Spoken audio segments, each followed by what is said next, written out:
Assalamualaikum warahmatullahi wabarakatuh. Waalaikumsalam Waalaikumsalam warahmatullahi warahmatullahi wabarakatuh. wabarakatuh. Wabarakatuh. Apa kabarnya teman-teman di sore hari ini? Luar biasa, Allahu Akbar. Tetap Masya semangat. Allah. Pastinya penat ya di sela-sela kegiatan masih bisa mengikuti belajar mandiri ya atau belajar dari kami tim dari mahasiswa UPH. Nah, rekan-rekan, di sore hari ini mungkin saya akan sedikit sharing ya. Bagaimana sih sebenarnya konsep pedagogi gitu ya? Pendekatan pembelajaran seperti apa sebenarnya yang harus dilakukan agar siswa menjadi pusat dari sebuah proses belajar. Terus bagaimana kita bisa mendorong mereka untuk menjadi pembelajar mandiri dan aktif. Nah, dengan memahami prinsip-prinsip pedagogi ini, mudah-mudahan di sore hari ini rekan-rekan menambah sedikit wawasan ya untuk pembelajaran di kelas nantinya. Pertama-tama saya mengucapkan terima kasih untuk Ibu Kepala Sekolah saya, Ibu Tanti Varianti dari SMA Izada yang sudah mensupport saya dalam melakukan seminar pendidikan ini. Kemudian kepada Ibu Siti Apia selaku Kadif Pendidikan YP Anissa. Kemudian ada rekan-rekan saya dari tim manajemen di SMA Izada, ada Pak Didi Mahmudin, kemudian ada tim rekan sejawat saya kuliah, ada Ibu Devi Lorela dan Bu Siti Kurniasi, sama-sama mengambil prodi Teknologi Pendidikan di UPH, dan rekan-rekan perjuangan di tempat saya bekerja, itu banyak sekali ya hari ini yang mensupport saya. Ada Pak Binsar, Pak Hakim, Bu Leli, Pak Reno, Pak Wawan, Bu Nisa, sekali lagi terima kasih, dan Bu Deni yang sudah hadir untuk membersamai saya dalam belajar dan mengajar di sore ini. Dan ada juga rekan-rekan semua, ada rekan dari Teachers Working Group, ada Bu Mai, ada Ibu Ima, dan Ibu Tari. Beliau ini adalah dari Teachers Working Group. Mohon izin, saya share screen untuk materi yang saya akan sampaikan di sore hari yang cerah ini. Apakah saya telah jelas, teman-teman? Ya, materi yang akan saya bawakan sore hari ini adalah pendekatan pedagogi untuk meningkatkan pembelajaran. Nah, mari kita lihat bersama, kenapa sih kita butuh inovasi dalam sebuah pendidikan atau mengapa inovasi diperlukan dalam pendidikan? Kira-kira kenapa ya Pak Binsar? Kenapa kita perlu berinovasi dalam pendidikan? Karena satu ada perkembangannya, Ibu. Pendidikan Good. nggak mungkin hanya stagnan seperti itu saja. Dalam setahun 2 tahun pasti sudah ada perkembangannya lagi. Oke, bagus sekali. Supaya Kalau tidak rekan-rekan yang lain terkalahkan mungkin ada yang mau dengan jawab. Hmm? teknologi, Miss. Yes, right. Good, Iya, Miss kita kalah Lely. dengan AI nanti. Ya, kita akan kalah, betul ya. Nah, yang pertama, perkembangan teknologi ini sangat pesat, gitu ya. Kita mengetahui bersama sampai sekarang itu sudah sampai di AI, gitu ya. Bahkan apa yang kita cari sudah ada di AI. Nah, padatnya teknologi atau komunikasi yang berkembang, ini pastinya mempengaruhi cara siswa belajar dan berinteraksi. Ini yang pertama, ya. Kemudian yang kedua, gaya belajar siswa itu juga berbeda-beda gitu ya. Jadi semakin tahun mereka memiliki gaya belajar yang berbeda. Yang ketiga, tuntutan keterampilan abad 21 itu juga harus kita penuhi ya. Yang keempat, isu-isu global. Isu-isu global itu seperti apa? Ada perubahan iklim, ada ketidakadilan sosial, ada kesehatan masyarakat. Bagaimana pendidikan inovatif ini juga harus kita selaraskan. Kemudian kita juga perlu meningkatkan akses dan kesetaraan pendidikan. Mungkin selama ini di wilayah perkotaan sih enak-enak aja ya. Gurunya oke, fasilitasnya oke, tapi bagaimana di daerah terpencil di sana yang mereka tidak memiliki ketersediaan guru, gitu ya. Ketersediaan sarana prasarana ini juga menjadi inovasi yang harus diperlukan dalam dunia pendidikan. Kemudian, respon terhadap krisis global. After COVID, sebenarnya kita mengalami sedikit krisis, banyak malah ya, krisis pendidikan. Jadi, di mana kurikulum kemarin pada saat COVID itu banyak sekali dibuat kurikulum yang sangat ringkas. Nah, pasti dengan 3 tahun kejadian itu banyak sekali gap yang tidak terjadi pada pendidikan. Jadi, inovasi after COVID ini juga harus direspon terhadap krisis global, gitu ya. Oke, yang kedua, pertanyaannya, ada yang tahu nggak 9 tren pendidikan dalam 4.0. Boleh dibantu? Oke, saya jelaskan ya. Pertama, tren pertama adalah beragam waktu dan tempat. Jadi, siswa itu harus membutuhkan kesempatan untuk belajar kapan saja dan di mana saja. Jadi, ruang kelas itu bukan lagi tempat belajar utama. Ini tren pendidikan 4.0 ya. Kemudian, pembelajaran yang dipersonalisasi. Jadi, siswa itu memiliki kecepatan belajar sendiri. Bagaimana mereka mengerjakan tugas yang lebih sulit setelah mencapai penguasaan tertentu. Ini sudah kita lakukan kalau di SMA itu namanya pembelajaran tuh harus diferensiasi karena kecepatan mereka tidak bisa sama antar mereka, gitu ya. Kemudian pilihan bebas. Siswa memiliki pilihan cara mereka ingin belajar. Jadi ini tren pendidikan 4.0. Kemudian pembelajaran juga harus berbasis proyek. Bagaimana siswa akan beradaptasi dalam menerapkan keterampilan dalam jangka waktu yang lebih pendek ke berbagai situasi. Kemudian yang kelima, pengalaman lapangan.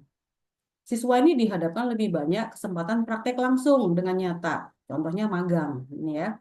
Kemudian yang keenam, interpretasi data.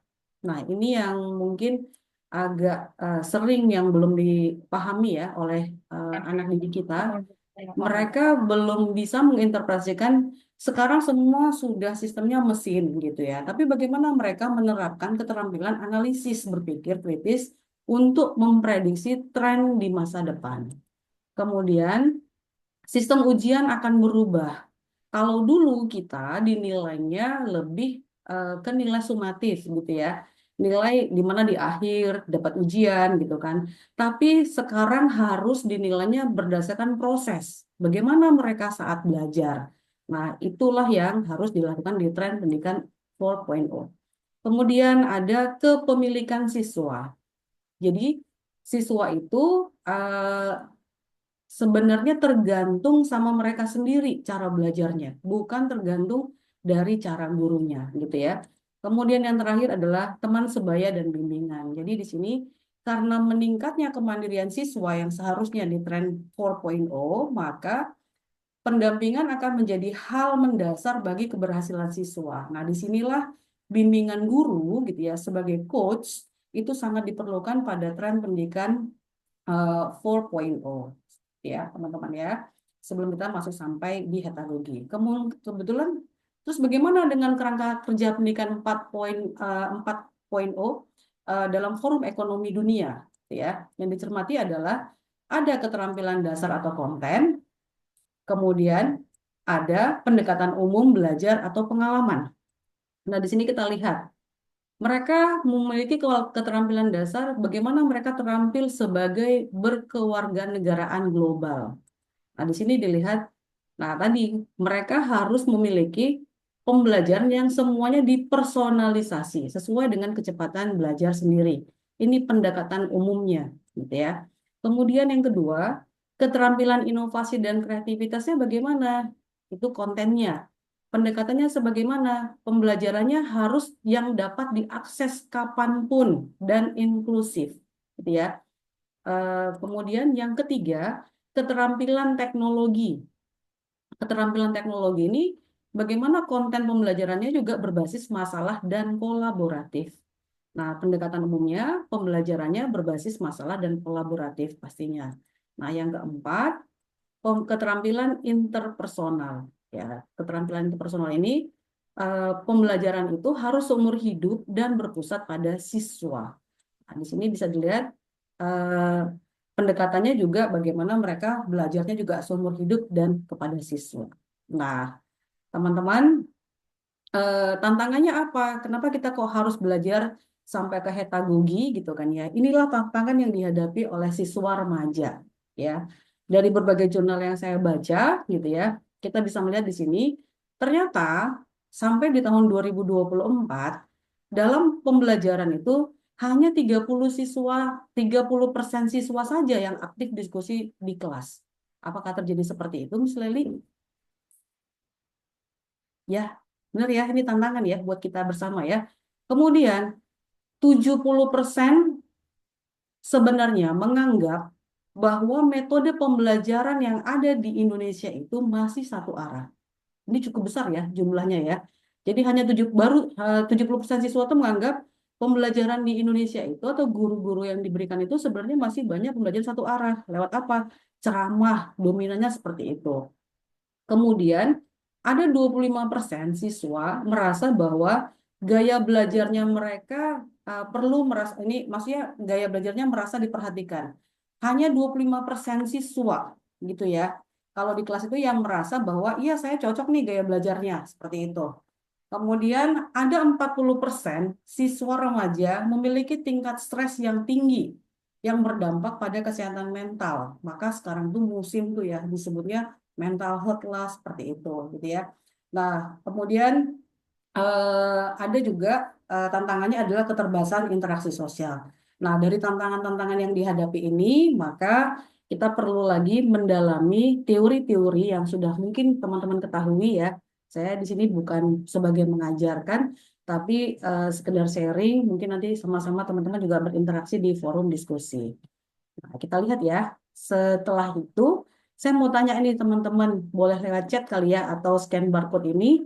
Kira-kira apa sih yang teman-teman ketahui bedanya andragogi, pedagogi, sama andragogi dan pedagogi deh, gitu. Boleh lewat Padlet, boleh juga lewat chat.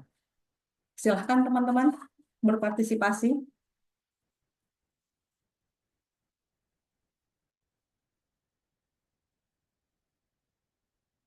Ada yang sudah bisa?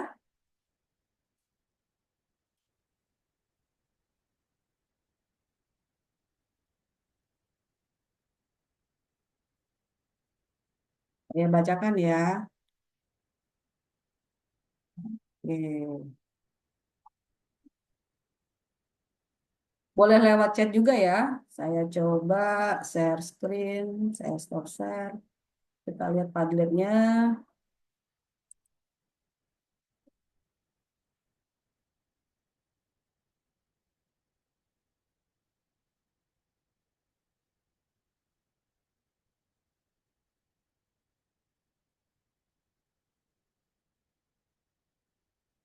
Sudah bisa teman-teman Padletnya?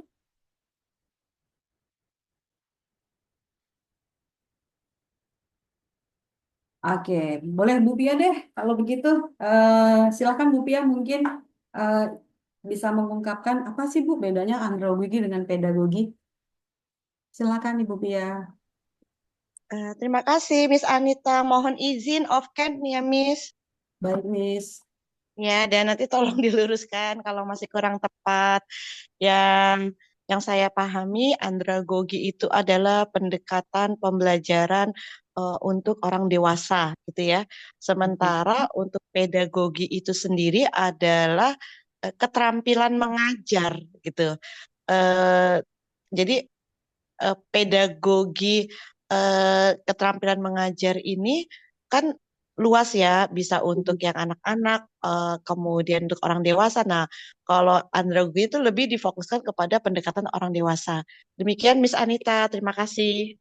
Terima kasih Miss Pia. Ada lagi teman-teman yang ingin menambahkan? Bagus sekali ya Miss Pia, luar biasa. Boleh ada lagi yang mau menambahkan?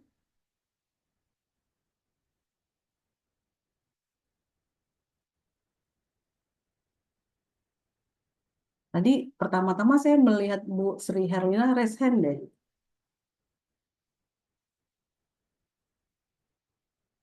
Apakah ada? Nanti ya, Miss. Oke, boleh silakan. Kalau pedagogi itu biasa pendekatan pembelajaran untuk digunakan untuk anak-anak. Kalau andragogi adalah pendekatan pembelajaran untuk orang dewasa. Itu sih simpelnya yang saya Iya, pahami. Ya. betul. Ya, Miss Tanti, terima kasih atas jawabannya. Banyak kan memang kita langsung tahunya seperti itu ya, gitu ya. Ya, kalau andragogi itu untuk orang dewasa, kalau pedagogi itu untuk anak-anak, gitu ya. Nah, oke, kali ini ternyata ada tambahan teman-teman satu, gitu ya. Kita coba sama-sama simak ya. Kalau pedagogi itu adalah ilmu dan seni dalam mengajar. Jadi sebenarnya semuanya seni mengajar, dia mencakup metode, strategi, dan pendekatan yang digunakan oleh pendidik dan memfasilitasi pembelajaran untuk anak-anak hingga remaja. Jadi hingga remaja ya, jadi tidak hanya anak-anak saja. Jadi pedagogi ini berfokus pada bagaimana siswa belajar dan bagaimana guru dapat mendukung proses tersebut untuk mencapai hasil belajar yang optimal. Prinsipnya, di pedagogi sendiri pun peran guru itu sudah sebagai fasilitator dan pengajarannya juga terstruktur. Nah, contoh penerapan pedagogi di kelas yang diharapkan itu adalah pembelajarannya sudah berbasis proyek, diskusi kelas, dan penggunaan media. Dan di sini juga ada umpan balik konstruktif. Jadi, itu juga masih ranah pedagogi. Seperti itu ya.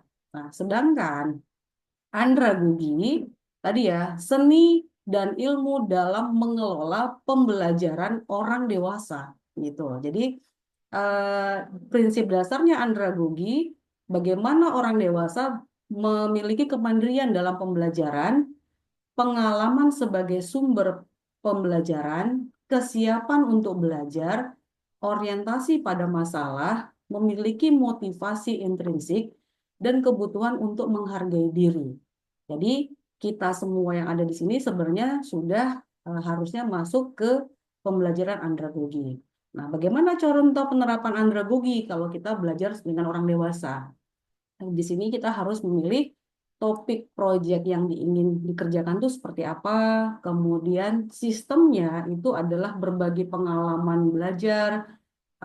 Sebelum pembelajaran untuk orang dewasa memang sebaiknya dilakukan survei kesiapan belajar sebelum kita melakukan adanya kelas. Kemudian perancangan solusi akan tantangan, setelah itu ada reward atas tercapaian peserta. Nah, yang baru mungkin buat teman-teman adalah hetagogi, gitu kan ya? Mungkin istilah ini baru, tapi sebenarnya hampir mirip ya dengan andragogi, cuman nanti bedanya seperti apa gitu ya.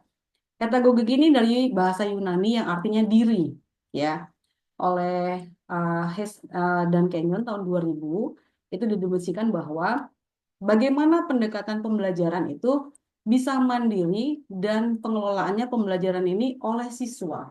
Jadi konsepnya itu kita tuh bisa mengatur siswa itu bagaimana siswa itu bisa mengatur, mengelola, mengevaluasi proses belajar mereka sendiri sehingga mereka tuh mengetahui otonomi belajarnya dan bertanggung jawab atas pembelajaran mereka.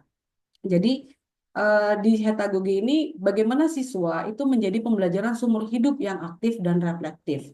Nah, ini yang terjadi tadi ya dengan eh, tantangan di dunia remaja, kita masih melihat bahwa mungkin di kelas-kelas kita banyak terjadi kalau nggak gurunya yang ngajarin ya belum tentu mau belajar gitu. Jadi semuanya dari guru semuanya gitu ya. Artinya kita belum mendorong anak-anak bagaimana mereka menjadi pembelajar mandiri, bagaimana mereka mengelola pembelajaran mereka sendiri. Jadi siswa harus diajarkan cara belajar, cara bagaimana mereka belajar. Nah, gimana sih caranya supaya hetagogi ini berhasil nih di kelas gitu ya? Caranya pertama, proyeknya harus berdasarkan minat. Kalau mereka nggak minat, gimana mereka mau melakukan gitu ya? Kemudian mereka juga dituntun untuk membuatan portofolio. Selama pembelajaran ada portofolio-portofolio, kemudian pembelajarannya harus berada bantuan dengan teknologi pastinya ya. Maka pembelajarannya ini ada daring dan sumber daya digital. Dan di akhirnya nanti penerapannya itu harus terus-menerus dilakukan diskusi reflektif. Ini contohnya hetagogi. Oke. Nah, sekarang kita lihat apa perbedaan pedagogi dan hetagogi. Nah, kita bisa lihat di sini adalah dari berbagai aspek. Kalau pedagogi uh, fokusnya pada pengajaran, kalau hetagogi fokusnya ke pembelajaran. Ini ya, bisa kita lihat ya. Ini pengajaran, ini pembelajaran. Kemudian, dari segi peran guru, untuk pedagogi, guru ini sebagai informasi dari pengajar. Jadi dia juga memberikan informasi bagaimana, misalkan saya nih, guru kimia, saya menjelaskan tentang atom. Berarti saya menjelaskan Atom itu adalah bentuk molekul terkecil. Saya juga memberikan informasi pembelajaran. Kalau hetagogi, dia sebagai fasilitator. Fasilitator apa-apa saja yang saya butuhkan untuk anak bisa mengetahui atom. Karena saya sebagai fasilitator, maka saya bilang, tonton untuk mengetahui teorinya, tonton video ini. Untuk mengetahui bahwa jenis apa teori-teori atom itu ada dengan percobaan ini. Nah, di situ fungsinya sebagai fasilitator. Nah, bagaimana peran siswanya? Otomatis kalau pedagogi tadi kan dia sebagai penerima informasi. Sementara kalau di hetagogi, dia loh yang mengelola informasi itu dan memiliki inisiator pembelajaran. Nah, strukturnya, kalau di aspek struktur untuk pedagogi, berarti kita udah terstruktur dan terencana. Sementara kalau hetagogi, biasanya lebih adaptif. Kita melihat, oh belum cocok nih tadi, belum paham banget yang di bagian ini. Berarti diulang seperti ini. Jadi adaptifnya itu terlihat di hetagogi. Nah, kapan digunakan ketika pedagogi? Ketika tujuan pembelajaran itu jelas dan terukur. Jadi kita tentukan dulu tujuan. Sebenarnya ketika mengajar memang sebaiknya kita mengetahui dulu tujuan pembelajaran kita tuh jelas nggak, terukur nggak. Mungkin kita ketahui ya, namanya SMART ya, Specific, Measurable, Accountable, dan Reliable. Kemudian kalau hetagogi, ketika siswa memiliki motivasi, nah dan kemampuan untuk belajar mandiri. Di sini tantangan kita ya teman-teman ya, di kapan digunakannya untuk hetagogi. Nah, sekarang kita lihat, eh ini adalah progression eh pedagogi to andragogi dan to hetagogi ini based on Canning 2010. Kita lihat di sini bahwa level kita mengajar harusnya mengerucut sampai ke hetagogi ya. Ke hetagogi ini bagaimana kalau di pedagogi itu sebenarnya kebanyakan dia bagaimana membuat siswa itu lebih ke engagement gitu ya.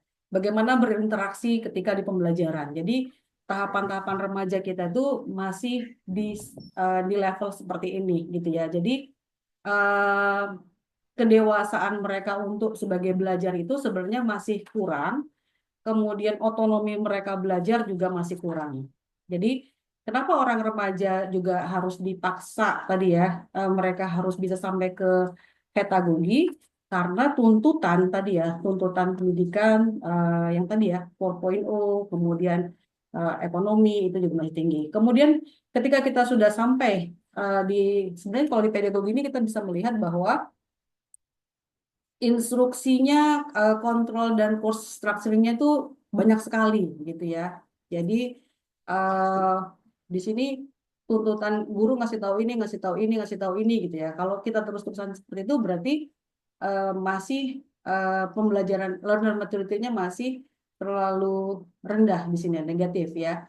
Semakin kita ke atas, jadi kematangan atau kemandirian belajar itu akan semakin tinggi ketika kita sampai di level hetagogi karena dia sudah bisa merealisasi.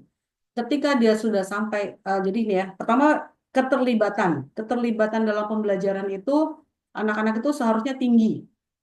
Kemudian setelah mereka terlibat, maka siswa ini akan masuk ke cultivation atau pemahaman. Mereka tuh akan lebih paham, learner maturity-nya semakin meningkat sebenarnya ya, jadi semakin positif. Apalagi kalau kita mampu menyelenggarakan pembelajaran secara hetagogi dengan realisasi ya, real gitu ya. Dengan real tadi ya project dari base learning-nya itu uh, bagus gitu kan. Sehingga instruksi yang kita berikan pada saat hetagogi itu sudah semakin kurang karena anak-anak sudah memiliki kemandirian belajar. Dan di sini learner maturity-nya juga sudah tinggi gitu. Jadi ini progression dari pedagogi dan andragogi ya. Oke, mari kita lihat lagi. Nah, terus bagaimana interkonektivitas hetagogi dan pendidikan 4.0 berdasarkan tadi ya forum ekonomi. Nah, kita lihat di sini di forum ekonomi WFF Education 4.0 sebenarnya pembelajaran itu memang harus uh, berpusat kepada siswa gitu ya, personalisnya and self-paced learning. Jadi maka dari itu guru memang harus banyak mengenal gaya belajar siswa sehingga minat siswa kemudian personifikasinya tadi itu lebih kelihatan Kemudian di sini juga bagaimana menumbuhkan supaya mereka itu bisa mandiri, karena kita juga tadi sudah banyak teknologi gitu kan ya, memang harus higher online education. Dengan sistem, alhamdulillah sekolah kita sudah menggunakan LMS gitu ya. Nah, disitulah ada namanya nanti TPEK gitu ya. Bagaimana guru mendesain pembelajaran dengan berbasis teknologi. Karena higher online, maka dia bisa diakses kapanpun dan inclusive learning. Kemudian di heterogogi di sini harus mereka selalu merefleksi. Ada namanya metakognisi. Metakognisi itu mereka jadi, oh iya saya udah melakukan ini ya, ternyata mendapatkan pembelajaran seperti ini gitu. Nah, bagaimana bisa mereka merefleksi kalau mereka tidak melakukan pembelajaran itu secara problem based atau mereka berkolaborasi dengan teman-temannya. Jadi pembelajaran yang diharapkan itu adalah pembelajaran secara teamwork eh, supaya mereka terlatih secara kolaborasi. Kemudian di heterogogi juga nantinya diharapkan mereka memiliki tadi ya, jadi pembelajaran lifelong learning atau student driven learning. Di sini juga harapannya nanti di WFF ini juga lifelong and student driven learning. Jadi interkonektivitasnya tinggi jika kita mengajarkan juga dengan prinsip heterogogi seperti itu ya. Nah, bagaimana kita mendesain atau elemen desain pembelajaran dengan pendekatan heterogogi? Nah, pertama, ketika kita mau mengajar, kita seharusnya memiliki kontrak pembelajaran, ya, kontrak pembelajaran antara guru dengan peserta didik. Jadi, kontraknya apa nih? Contoh, misalkan saya ngajar kimia di pembelajaran pertama. Saya sudah menjelaskan kontrak kita supaya berhasil itu seperti apa. Nah, gitu. Itu ada namanya teken kontrak gitu ya. Seperti kita ya, masuk ke pegawai gitu kan, ada kontrak kontrak kerja. Harus bagaimana. Itu harus dilakukan ketika mendesain pendekatan dengan heterogogi. Kemudian mereka buat jurnal pembelajaran. Apa sih yang sudah saya pelajari ketika di hariannya seperti itu ya. Sehingga mereka mengalami, oh iya saya sudah tahu ini nih gitu. Nah, kemudian modul ajar yang dibuat guru ini juga harus mengajak, maksudnya fleksibel ini gini ya, mengajak bahwa siswa itu berinisiatif, seperti yang saya contohkan di awal. Jadi modul ajar itu penuh dengan mungkin kayak tadi ya saya bilang, saya nggak langsung jelasin atom itu adalah ini gitu kan ya. Tapi saya mendesain modul pembelajaran yang meningkatkan inisiatif. Oke, teori atom. Kita akan belajar di pembelajaran pertama ini tentang atom. Nah, maka teman-teman ada beberapa hal yang mesti kamu ketahui. Pertama, bagaimana apa arti definisi atom, kemudian siapa-siapa saja yang mencetus teori atom, kemudian eh, apa sih yang apakah benar atom itu bagian terkecil gitu kan? Apakah ada nama yang lain gitu kan? Untuk mencapai ini sebagai kelompok, kamu berinisiatif mencari teorinya. Nah, itu modul-modul ajar yang mengajarkan siswa berinisiatif sehingga anak-anaknya mengalami, oh ya saya belajar nih gitu ya. Nah, kemudian eh, kita juga melihat tindakan-tindakan di kelas yang terjadi pada saat kelas kita berlangsung, kita research gitu. Oh, kelasnya seperti ini ternyata. Sehingga kita segera melakukan perbaikan gitu ya untuk pendekatan heterogis ke berikutnya. Nah, pertanyaan-pertanyaan ketika kita di pembelajaran ini juga harus pertanyaan-pertanyaan yang siswa tuh jadi punya ide gitu kan ya. Contohnya misalkan saya bilang bukan nanya gimana eh, saya ambil misalkan kecepatan reaksi. Kebetulan saya sebagai guru kimia, eh, menurut kamu apa sih yang dimaksud dengan laju reaksi? Nah, pertanyaan itu untuk di awal pembelajaran sebenarnya pertanyaan itu membuat anak-anak itu dia bingung juga ya gitu. Apa ya gitu ya. Jadi di sini kenapa mereka punya ide? Buatlah pernyataan terlebih dahulu gitu kan ya. Kamu pernah nggak ngelihat ada yang kalau eh, permen Mentos dicelupkan di alkohol di air soda dia tuh bisa meledak dalam waktu 2 menit. Ada yang ada permen Mentos yang dicelupkan di air biasa waktunya segini. Kira-kira kenapa ya? Nah, itu pertanyaan-pertanyaan yang memiliki ide gitu ya. Kemudian ini juga yang selalu dengung-dengungkan ya untuk kita bersama para guru bahwa harus ada penilaian formatif dan sumatif. Kenapa? Penilaian formatif itu setiap proses sebenarnya itu harus ada asesmennya seperti itu. Jadi elemen inilah yang menjadi desain pembelajaran gitu ya. Tadi ya kita nilai kita juga perlu tadi ya di kontrak itu kita perlu juga menyampaikan saya nanti akan menilai kalian gitu ya. Sebenarnya dari awal sudah dinegosiasikan. Negosiasi itu maksudnya sudah didiskusikan. Saya akan menilai kalian 20% yang seperti ini, misalkan interaksi pembelajaran. 10% ini, 50% ini gitu ya. Sehingga 100% itu mereka sudah jelas. Jadi kontrak yang jelas, penilaian yang jelas, sistem yang jelas di Etagogis ini sangat diharapkan sehingga dan mereka juga pembelajaran kolaboratif tadi ya. Banyak pembelajaran yang menuntun mereka selalu bekerja dengan rekan-rekan di kelasnya atau teman sejawatnya. Itu elemen dasarnya, teman-teman. Nah, cara penerapannya di kelas bagaimana gitu ya. Itu tadi cara penerapannya pastikan kita para guru membuatkan lesson plan yang diferensiasi dan fleksibel. Tadi ya, diferensiasi selalu membuat tier up, tier down, mungkin tier middle gitu ya. Dengan gaya belajar yang berbeda-beda. Ada visual, ada kinestetik, ada audio. Guru memang harus gitu ya, sudah zamannya gitu ya. Jadi tidak lagi memberikan lesson plan yang hanya satu gaya belajar gitu ya. Karena kita mengetahui anak kita sekarang trennya menginginkan gitu ya, membutuhkan bahwa gaya belajar mereka juga harus dipenuhi. Kemudian kegiatan pembelajarannya menuntut siswa inisiatif. Ini adalah penerapan pedagogi di kelas. Kemudian harus menggunakan teknologi dalam pembelajaran, gitu ya. Kalau kita misal harus mengajar, pastinya tidak semua siswa kita memahami atau bisa mengalami pembelajaran dengan cepat, gitu ya. Maka mereka tadi konsep belajar kapan saja, di mana saja, itu dibantu dengan teknologi dalam pembelajaran. Kemudian pembelajarannya harus kolaboratif dan merefleksi berbasis masalah dan metakognisi. Ini tadi teman-teman cara penerapan pedagogi dan hetagogi karena tidak mungkin sebenarnya kita pure hetagogi tapi kita juga ada het pedagogi karena anak murid kita masih ada yang di anak-anak dan ada di remaja.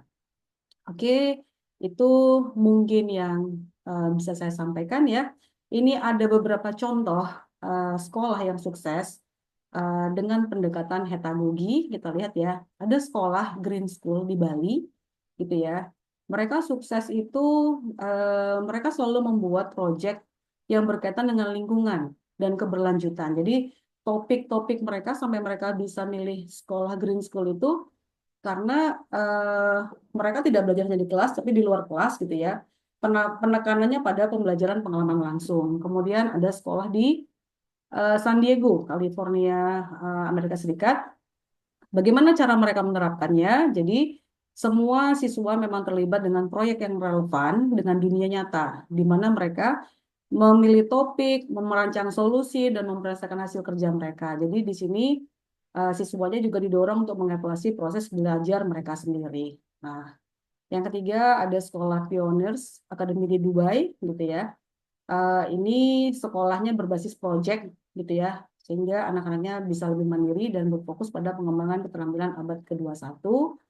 Kemudian juga sekolah Montessori, ya. Sekolah Montessori ini dia memilih kebebasan ya kepada siswa untuk memilih aktivitas belajar mereka. Jadi pembelajarannya lebih mandiri. Nah, yang terakhir ada sekolah internasional di Finlandia. Jadi sekolah-sekolah ini dikenal pendekatannya yang inovatif. Jadi penerapan hetagoginya di sini sangat tinggi.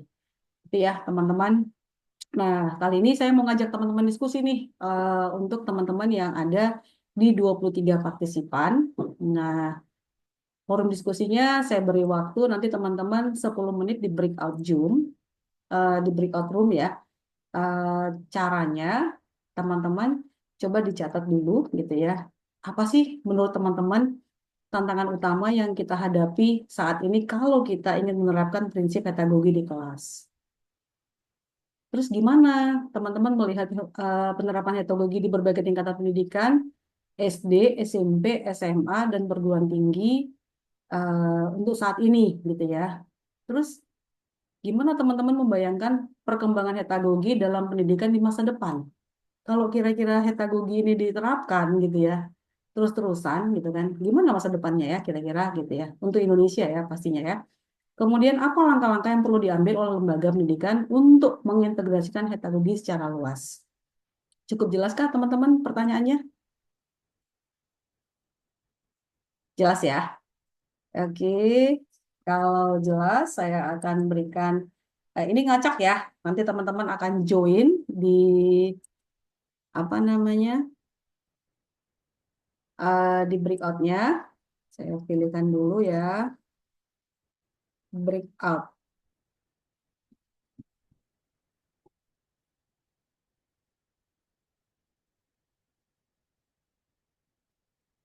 Breakout room-nya saya pilih karena kita ada 22, satu grup ada 4. Saya pilih 5 aja ya, 5 breakout. Teman-teman silakan berdiskusi. Nanti teman-teman saya minta eh, membuatkan 2 slide saja gitu ya. 2 slide saja untuk menjawab yang tadi gitu ya. Eh, Silahkan selama kira-kira 10 menit cukup ya. 10 menit saja, nanti saya akan masuk ke breakout-nya teman-teman. Jadi teman-teman secara acak ini ya, silakan ditentukan yang pertama, siapa nanti juru bicaranya, kemudian silakan dibuatkan dalam 2 slide. Bebas saja teman-teman bisa menggunakan Canva, bisa menggunakan PowerPoint. Oke, mungkin itu saja. Saya berikan 5 breakout, silakan bergabung di breakout-nya masing-masing. Terima kasih, sampai ketemu di breakout.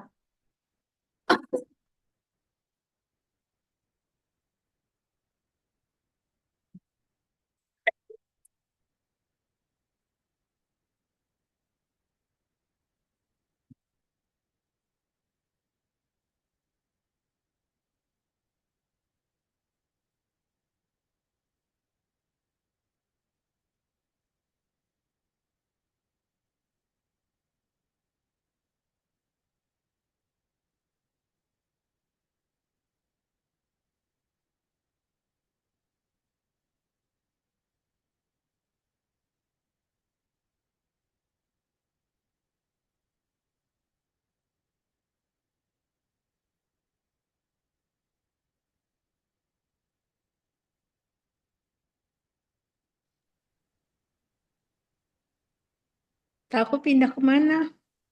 Aku kan pindah nih. Aku pindahin Mbak Ima ke room 2 ya.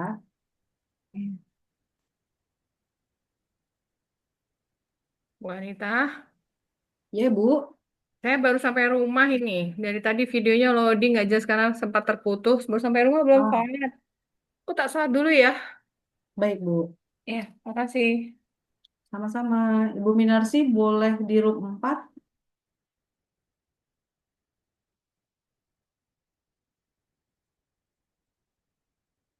Silakan Bu Elvina di room 5, Ibu Tari di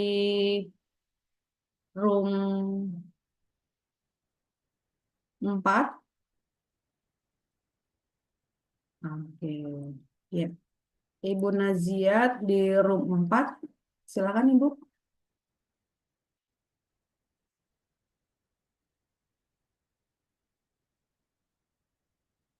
Oke, Ibu Tari boleh di room 4.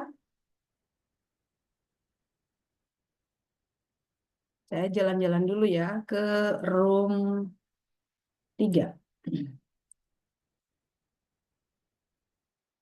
Fasilitator Ya. kan udah jadi fasilitator tapi udah menerapkan heterogogi belum? Awan. Kayaknya belum ya, lebih ke Oh, apa tadi? andragogi ya, Eh baru ke andragogi kayaknya. Ya masih ke andragogi ya. Iya, iya, masih karena kata kan kalau di itu. hetagogi kan lebih ke anaknya tuh milih mau belajar apa, Iya, terus dia waktunya dia disesuaikan sendiri dengan gitu kan. Dia udah bisa mengatur waktu sendiri gitu, Bu. Berarti belum. Kalau ya kalau di SMP belum bisa diterapkan gitu banget ya, dilepas nanti malah belum, masih ada pembimbingan ya. Mungkin Ya, sifatnya kayaknya eh, Karena kalau begitu dilepas nanti hasilnya eh, ada yang bisa bekerja, ada juga enggak sama sekali gitu nanti. Ya, Eh, berarti kan ini jadi SD, tingkat SMP, SMA tingkat ya. Ini sekolah kedewasaan dasar aja Bu ya. pikirnya, ya tingkat kedewasaan pikirnya kalau di SMP belum belum kayak bisa SMA gitu, tanggung jawabnya masih kurang. Iya, betul. Pun di SMA sendiri masih banyak yang nggak tanggung jawab juga kan, Pak? Ya tapi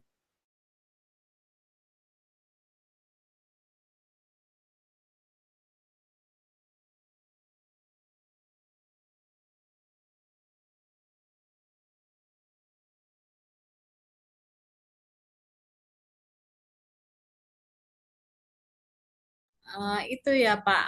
Tadi kan yang pertama eh, apa tantangan utama yang Anda hadapi dalam menerapkan prinsip pedagogi di kelas itu kan ya. Ya, Nah, itu kan berarti kan otomatis gurunya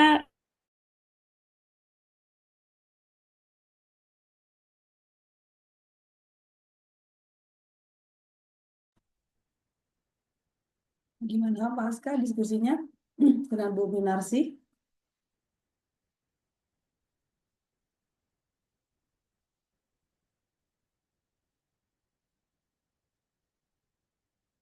Halo, Pasca. Ya, Bu. Gimana diskusinya? Atau lagi buat ya? Eh, saya nggak tahu nih, saya mau sama siapa ya? Bu Minarsi? Bu Minarsi. Iya, itu ada Oh, temannya. Tunggu ya, didiskusikan. baik, Bu. Nih, Jawab anak Itu itu yang perlu SMA ini Sikap kan. ya, sikap berbagi tanggung ini. jawab ya. Tanggung jawab setiap anak kan pasti beda-beda. Ya, Nah, yang jawab kalau siswa tadi Iya. penjelasan Bu yang Anita belum kan standar ya. Udah kontrak lama belajar itu mungkin kebetulan perlu ada. gitu ya. Kayaknya udah lilis Kalau deh ada tuh. kontrak belajar ya itu yang yang Iya. mengarahkan kita Abdesel, untuk mereka masih sama Lilis. bisa punya Terus yang komitmen kedua untuk apa? mengerjakan. Mm-mm. Selain sikap tanggung jawab, apa lagi Bu? Yang Tukang akan jahit mah ininya kan Bu. utamanya yaitu tanggung jawab belajar yang untuk beberapa anak yang masih belum tumbuh gitu ya. Tanggung jawab Jadi belajar memang siswa. mungkin perlu buat kontrak belajar dengan mereka. Belum Oh, datang. maka perlu melakukan Melakukan solusi berarti kontrak ya. belajar. Ya, solusinya membuat Kontrak kontrak belajar ya, belajar. perlu Ya, menerapkan, ya menerapkan kontrak menerapkan belajar. kontrak eh belajar. ya, Oke. membangun disiplin diri mereka kan. Untuk membangun sikap disiplin. Oke. Mm-mm. Udah ya. Pertanyaan kedua. Kedua, Nah, ini yang terus SD gimana Bu kedua. Ima ada tuh? Udah tuh nanti itu usia aja nanti KBTK aku ganti usia em, kita usianya berapa sih Iya, ininya? kurang lebih sih ya kalau Usia KBTK sama Kalau usia SD dini sih itu kan mungkin kalau dari di 3 TK sampai sampai kelas 7 3. tahun lah ya.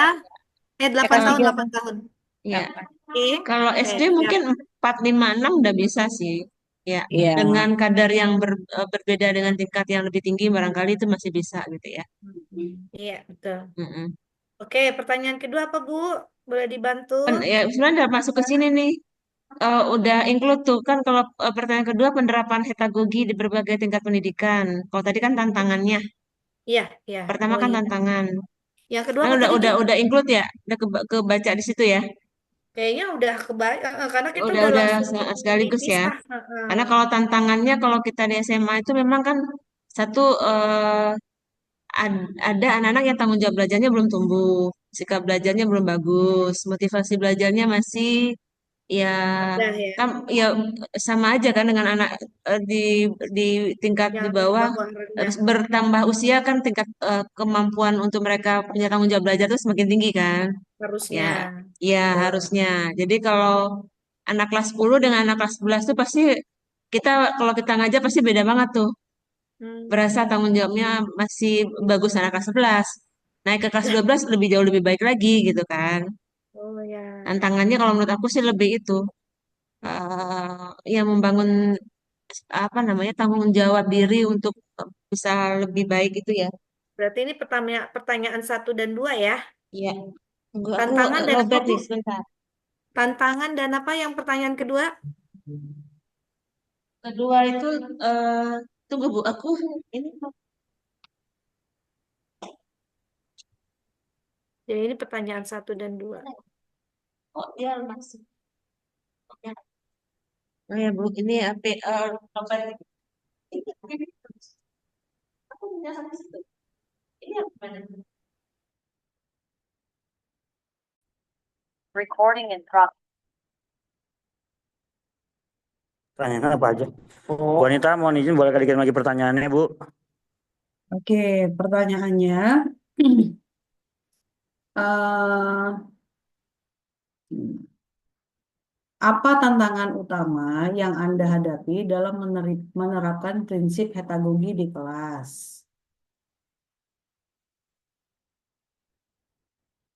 Oke, Kemudian, tantangan. Mm. Terus, Bagaimana Anda melihat penerapan heterogogi di berbagai tingkat pendidikan, di SDK, SMP, SMA, dan perguruan tinggi? Kemudian, bagaimana Anda membayangkan perkembangan heterogogi dalam pendidikan di masa depan? Kemudian, apa langkah-langkah yang perlu diambil oleh lembaga oke, pendidikan untuk mengintegrasikan heterogogi secara luas? oke baik. Terima kasih, Bu. Sama-sama. Oke, Silakan, ini Bu ada Bu, Bu Bu Tari. Zia, Bu Tari. Jadi pertama tadi pertanyaan adalah tantangan. Apa tantangan utama yang Anda hadapi dalam menerapkan prinsip heterogogi di kelas? Gimana nih, Ibu-ibu? Kalau saya tadi sempat menuliskan kayak tantangan yang pertama itu mungkin lebih ke arah pemahaman gurunya dulu kali ya. Pemahaman gurunya bagaimana melaksanakan prinsip pembelajaran kita begini gitu. Itu yang kalau yang saya rasakan yang pertama tuh. Kemudian yang kedua mungkin butuh apa ya strategi pembelajaran yang harus bervariasi kepada para siswa. Karena heterogogi kalau yang tadi saya dengar gitu ya pelajaran Ibu Anita, heterogogi itu kan lebih kepada pelajaran yang apa namanya, di mana yang belajar itu dia menentukan sendiri gitu ya. Ini pemahaman saya begitu. Benar nggak tuh Bu Anita begitu? Ya, dia punya apa namanya? Dia udah memiliki cara cara belajar untuk belajar. Ya maksudnya yang ditentukan sendiri oleh peserta didik gitu Hmm. ya. Hmm, hmm, hmm, hmm.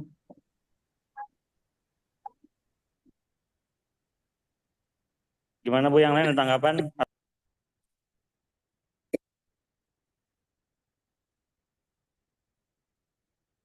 Silakan teman-teman yang lainnya. Itu untuk tantangan. Jadi itu kan kalau saya tadi dengar dari Bu Nita ya, sepemahaman saya kayak pembelajaran itu kayak yang ditentukan sendiri gitu. Iya. Artinya siswa tuh kayak dia mungkin memilih sendiri bagaimana cara belajarnya. Makanya tadi kalau mau saya tantangan adalah bagaimana guru-guru itu dia bisa apa Mem- namanya harus paham dulu gitu ya. Iya, Paham paham dulu dulu. bagaimana penerapan heterogogi ini gitu kan Hmm, hmm, hmm. dalam pembelajaran di kelas. Yang kedua, tadi mungkin harus membuat strategi belajar yang variatif karena setiap anak itu mungkin punya ininya masing-masing gitu ya, Iya. punya eh, caranya masing-masing yang ingin mereka pelajari gitu kan. Dan yang pasti harus berpusat pada peserta didik itu. Hmm, hmm. Nah, berikutnya juga mungkin terkait dengan waktu kali ya. Hmm, Fleksibilitas waktu dari apa namanya? Dari guru itu sendiri hmm. untuk membuat sebuah rancangan pembelajaran di kelas. Itu sih kalau dari saya itu yang untuk pertama ya, tantangan. Oke,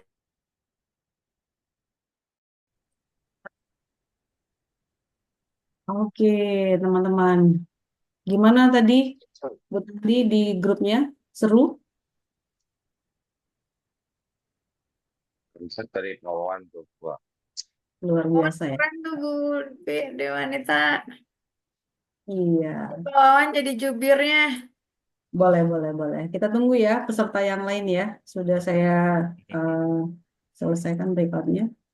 Biasanya tadi bukan 10 menit, kayak Miss lebih deh. Udah Bu, dari 48 sebenarnya. 46. Malah ini. Ternyata 10 menit itu lama ya. Iya.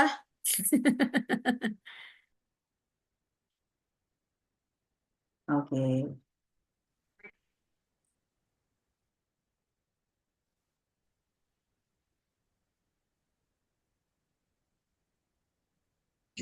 Ya, ya, semua sudah kembali ke main room ya. Eh, Iya, Kak tadi Put. saya lihat beberapa ada 5 room ya yang kita breakout. Sekarang waktunya kita untuk sharing hasil kita diskusi di grupnya masing-masing. Mungkin saya minta kepada grupnya Pak Wawan ya. Boleh Pak Wawan, silakan sharing apa yang tadi didiskusikan di grupnya, boleh? Gua nggak ada itu loh. Jadi yang slide-nya tuh di Hmm. buka. Aduh.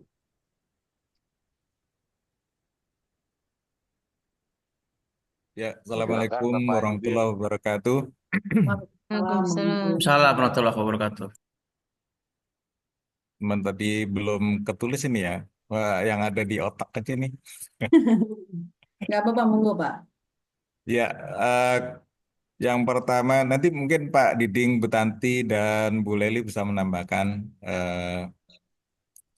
karena tadi sifatnya spontanitas. Yang pertama adalah pemahaman guru sebagai fasilitator, kemudian strategi pembelajaran di kelas, sikap belajar siswa atau karakter siswa. Jadi kalau tantangan tadi berhubungan dengan andragogi, andragogi adalah sebuah perubahan ya, perubahan perkembangan terhadap teknologi dan informasi yang tentunya akan merubah pada kebiasaan-kebiasaan dalam cara belajar atau eh, pandangan pada sebuah pembelajaran yang lebih baru gitu ya.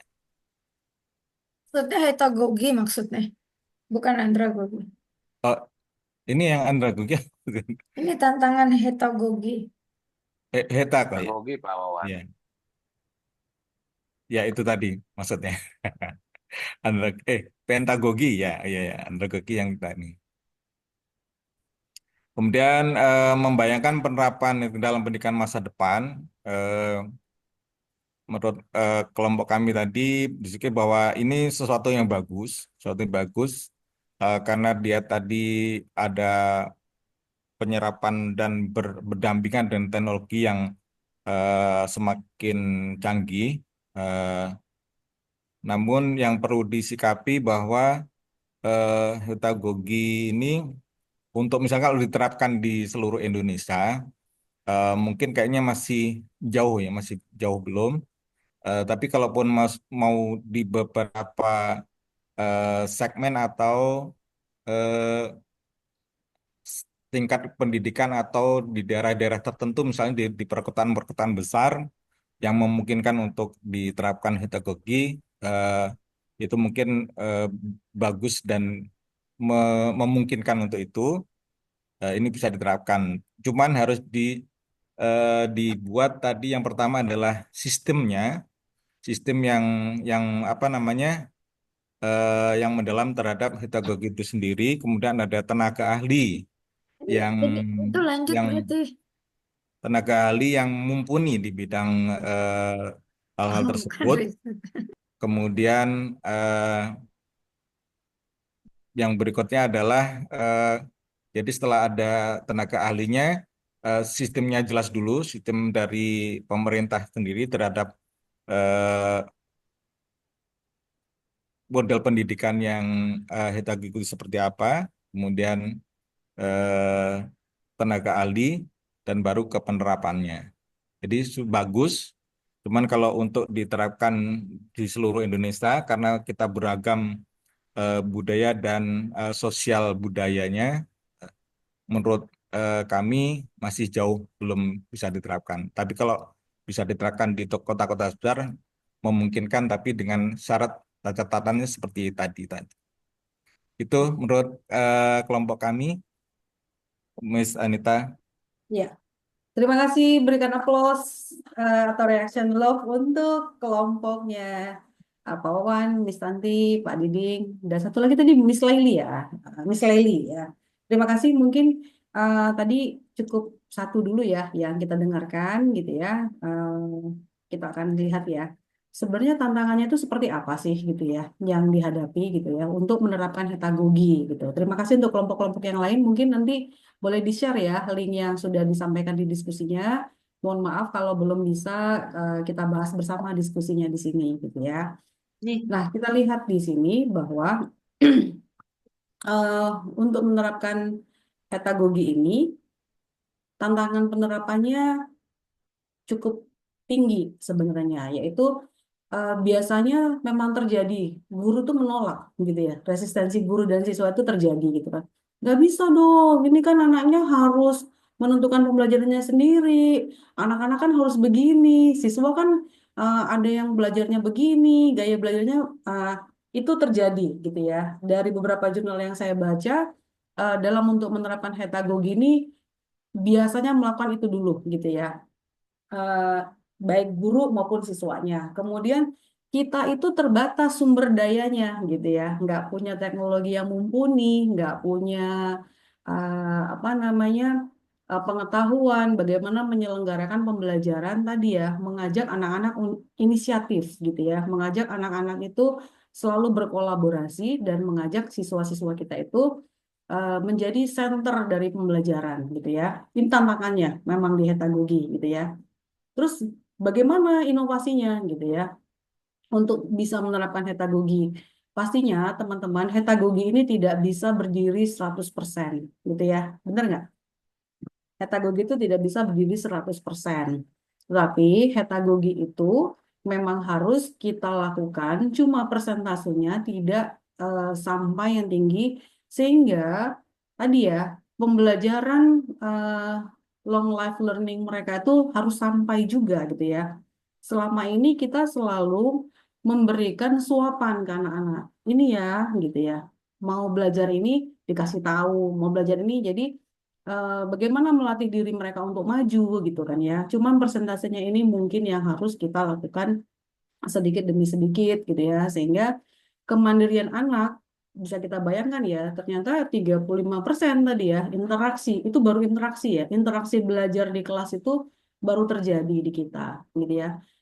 Itu adalah hasil penelitian, 75% menganggap bahwa pembelajaran di kita itu memang ya masih pembelajaran tradisional gitu ya. Belum 25% bilang iya sih baru 25%. Nah, seperti itu. Nah, butuh dukungan sekolah dan orang tua pastinya ya supaya pembelajaran dimanapun, kapanpun itu bisa terjadi. Jadi kolaborasi dari orang tua, sekolah dan siswa itu juga harus ditingkatkan gitu. Nah, kesimpulannya teman-teman gitu ya, dari yang kita bahas tadi, dari yang saya masuk ke breakout room tadi, rata-rata saya lihat kayaknya sulit ya hetagogi gitu kan ya. Eh, Penting kombinasi pedagogi dan hetagogi untuk meningkatkan kualitas pembelajaran. Kemudian eh, kita harus terus memperbaiki cara belajar untuk belajar. Ini yang harus kita lakukan. Kita semua orang dewasa di sini gitu ya harus mengetahui sebenarnya saya belajar caranya seperti apa sehingga kita menjadi pembelajar sepanjang hayat. Bagaimana kita bisa mencapai menjadi pembelajar sepanjang hayat? Tentulah kita harus terus-menerus cara belajar seperti apa yang cocok untuk saya belajar. Semua kita yang ada di sini adalah seorang guru, maka untuk itu penting bagi kita untuk terus selalu belajar keras bagaimana menjadi pembelajar sepanjang hayat. Teman-teman, seluruh materi yang saya berikan hari ini berdasarkan dari Pedagogy and Life Learning. Nanti saya bagikan mungkin jurnalnya, bagaimana mereview ya pedagogi dan bagaimana self-determined learning ya.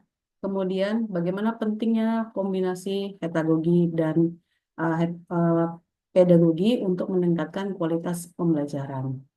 Mungkin itu yang bisa saya sampaikan di sore hari ini. Mudah-mudahan menjadi sebuah referensi yang baik untuk kita semua ketahui sebagai tenaga pendidik. Sekali lagi saya mengucapkan terima kasih yang banyak ya, sebanyak-banyaknya kepada teman-teman yang sudi bergabung di pembelajaran kali ini. Mudah-mudahan apa yang diberikan di sore hari ini bisa membawa manfaat buat teman-teman semua. Mungkin ada satu orang mohon bantuannya memberikan refleksi gitu ya, atau dari kegiatan sore ini apa sih makna yang bisa didapat dari 3 teori tadi, baik andragogi, pedagogi maupun hetagogi. Silakan, Raisa. Boleh dibantu salah satu mungkin siapa yang bersedia raise hand.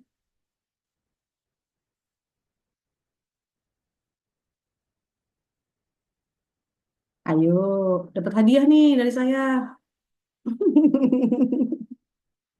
Ya, mungkin saya sedikit aja, Mas Boleh, ya, Andika, terima kasih Pak Wawan. daripada nanti nunggu-nunggu ini. Menurut saya dari 3 hal, ada pedagogi, kemudian andragogi dan heutagogi. Jadi kalau pedagogi kan kita sudah mengenal cukup lama, jadi model pembelajaran yang sudah kita ambil di situ banyak sistem pembelajarannya. Kemudian kalau dari andragogi, eh, pembelajaran dengan cara dewasa, kemudian eh, mereka lebih mandiri dengan pengalaman manusia secara dewasa. Eh, dan kalau heterogogi, pendekatannya adalah belajar secara mandiri dengan peralatan sistem sistem kekuatan yang pendukung yang memadai. Menurut kami dari tiga-tiganya itu sebenarnya bagus sesuai dengan zamannya nanti. Mudah-mudahan ya itu semua akan menjadi bekal kita semua menghadapi tantangan-tantangan ke depan. Mungkin itu ya. Ya, betul. Terima kasih Pak Wawan. Sekali lagi, thank you very much. Terima kasih teman-teman. Sekian mungkin pembelajaran kita hari ini, di sore hari ini. Sharing-sharingnya kita tunggu episode berikutnya gitu ya. Terima kasih untuk rekan-rekan semua, Ibu Tanti, Ibu Pia, Ibu Kiki, Pak Diding, Pak Binsar, Bu Siti. Bu Siti ini bukan Ibu Nia, ini dipanggilnya Ibu Siti ya. Ibu Devi, Bu Deni, Bu Mai, Bu Naziat, Pak Aska, Bu Leli, Bu Pia, Bu Tari, Bu Minarsi, Bu Laili, Bu Nisa. Terakhir kata dari saya adalah orang yang tidak pernah belajar adalah orang yang tidak pernah tumbuh. Demikian dari saya. Selamat sore. Assalamualaikum warahmatullahi wabarakatuh. Waalaikumsalam. Waalaikumsalam warahmatullahi wabarakatuh. Waalaikumsalam warahmatullahi wabarakatuh. Sukses, sukses. Terima kasih Bu Nita. Maaf, Terima kasih. Sukses, Bu.